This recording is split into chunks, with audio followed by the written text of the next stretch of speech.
name is Billy. Not Billy Bob, not Billy Joe, it's Billy. And I'm a bog Irishman, literally born in the bogs. Now, I've left the high living and low thinking of Ireland to come here to the high living and high thinking of Dallas. What I want to share is a project that I'm coordinating. I'm not directing it. I'm directing, well, if it was directing, it's a group of academics. That's like herding cats. It's impossible. I'm coordinating it. And the title of the project is very simple. What can we do? Human agency, neuroscience, and freedom. Now, a point of entry into this is to ask yourself, what would it be like to have a grand theory of everything?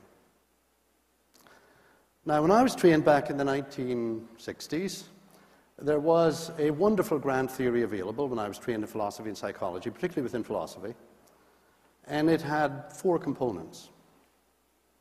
Number 1, ultimate reality is simply made up of matter.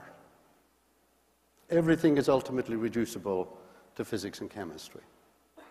Powerful, simple. The second component is a deterministic component.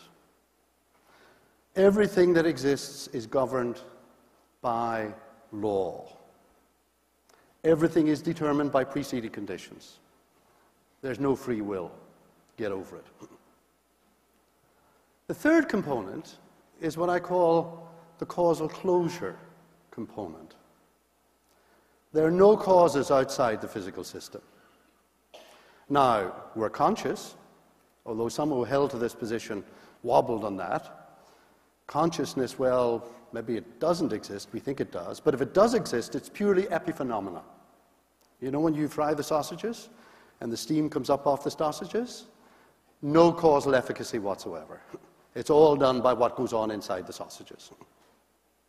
And then the last component is what I call the rationality component. If you really want to be rational, you're going to be scientific. And this theory, this grand theory, emerges out of science. So if you want to be emotionally satisfied, you want to be intellectually satisfied, you've got to go on board. Now, I told you I was a bog Irishman, and we Irish believe in the little people. That's a fantastic advantage intellectually, because it means you can be a skeptic, and you don't care.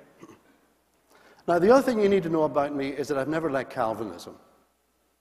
Calvinists killed people. We Methodists didn't kill anybody. We came along later. But I didn't like Calvinism because it had a closed universe in which everything was absolutely determined, ultimately determined by God. I didn't like that. I thought it was false. But the real issue for me was very simple. This grand theory eliminated human agency. In fact, when I was an undergraduate, I wrote an essay on the concept of action. I discovered it about 3 months ago when we were moving office. It was a wonderful rediscovery. So from the beginning, I had this deep intuition that human agency really does matter. And then the issue is, how do we relate it to a scientific view of the universe? Now, our research project began over in La Madeleine, which is just about 10 minutes walk from here. I was in the line, and I met a student from Stanford, a computer science student from Stanford, and he was reading some philosophy. I got to talking with him. We discovered we had the same skepticism, and we thought, why don't we try and put a group of people together? Now, when you have an Irish theologian meeting with an American computer science student from Stanford in a French restaurant in Dallas, Texas, you really got something going there.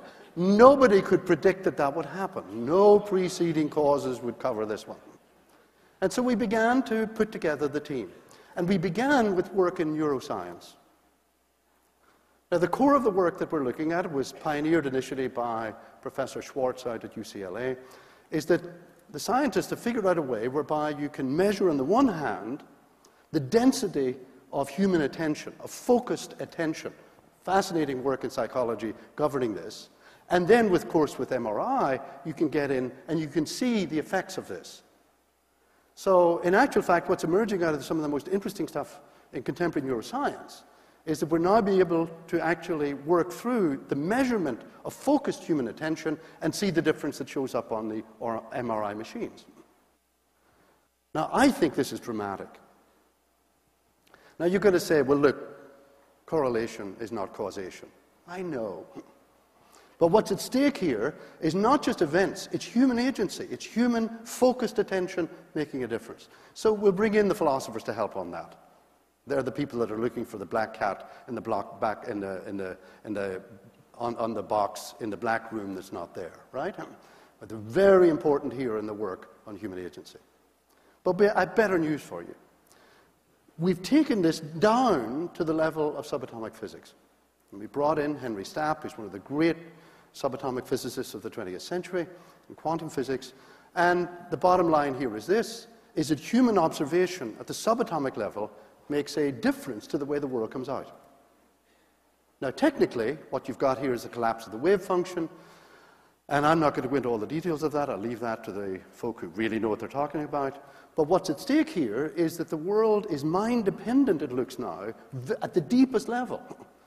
So the key issue now is, how can we combine the work that's done in neuroscience and look at that in the light of what's going on in quantum physics, and do that in a way that's rigorous, serious, and where you've got all the philosophical help that you need to pull it on board.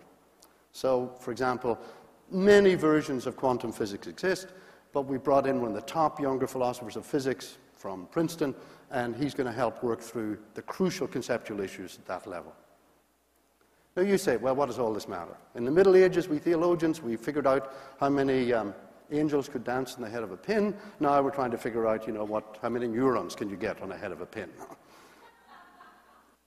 Well, we're not done with the science. Fascinating psychological experiments about what difference does what you believe make to what you do. So tell a group of students that they're determined, tell another group that they're free. You know what you discover? The first group is more ready to cheat. Now, these are ingenious experiments that are done in Santa Barbara, so we're bringing in the folk to help us on that, and again, working through the difference that it makes. Now, here's what we're doing. We're starting with the neuroscience and human agency, going down into the subatomic physics to see what light, explanatory light this might throw on all of this, taking it back up to the psychological level, and then we're going to take it right through to the top. So we want to look at the philosophical consequences of exploring this point of view. In philosophy, it's going to have enormous implications for how we think about persons, about human action, about human agency, and the whole epistemological issues related to that are fascinating as well. What kind of evidence is relevant? How do you actually bring to bear the evidence on the claims that you're making? Fascinating stuff. Then we want to bring in the folk in Buddhism.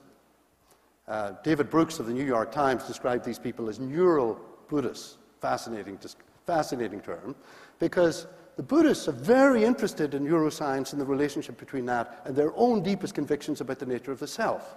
So we've got leading Buddhist scholars involved. And one of my colleagues here at SMU, well, he's a Jesuit priest, and he's a Zen Buddhist master. That's a good deal, don't you think? You can do anything at SMU in Dallas. And that takes us into theology. Now, how does theology connect with this? Well, there's a long discussion in the history of theology about the nature of human beings. Human beings are made in the image of God. So now what have we got? We've got connections between human agency mirroring the agency of God.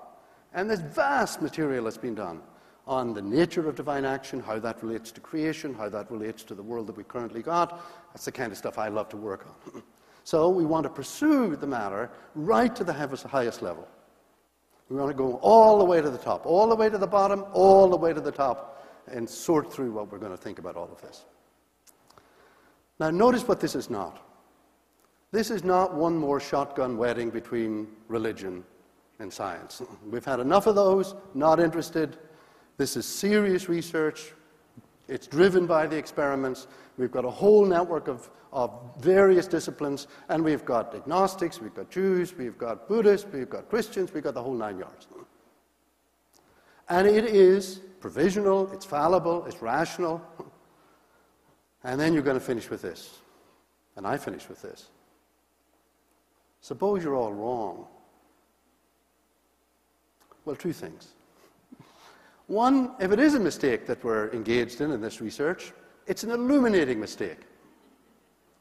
I always tell my students, never make a stupid mistake. Make an illuminating mistake. That's to say, a mistake which you can sort of go back in and start again, and it'll actually throw light on the issues. So if we've made a mistake, it's an illuminating mistake. But here's the other side of it. Suppose we're all wrong, and you're just matter. You're just bundles of sensations. You're just bags of molecules. You're just sort of puppets that are driven by all these impersonal forces. Well, you know, the interesting thing is then, it really doesn't matter, because nothing matters. In order to be able to ask that question, you have to be an agent. You've got to believe that things matter, that there's values, that there's real agency, that you can make real decisions. So if we turn out to be wrong, and we go back to that grand theory I mentioned earlier, well, it won't matter. But I think it does matter. I think this needs to be pursued to the limits, without fear. Because you know what I think? I think that we are agents. And I think that you're an agent. And I think that you and the rest of us, and all of us, really can make a difference. Thank you very much.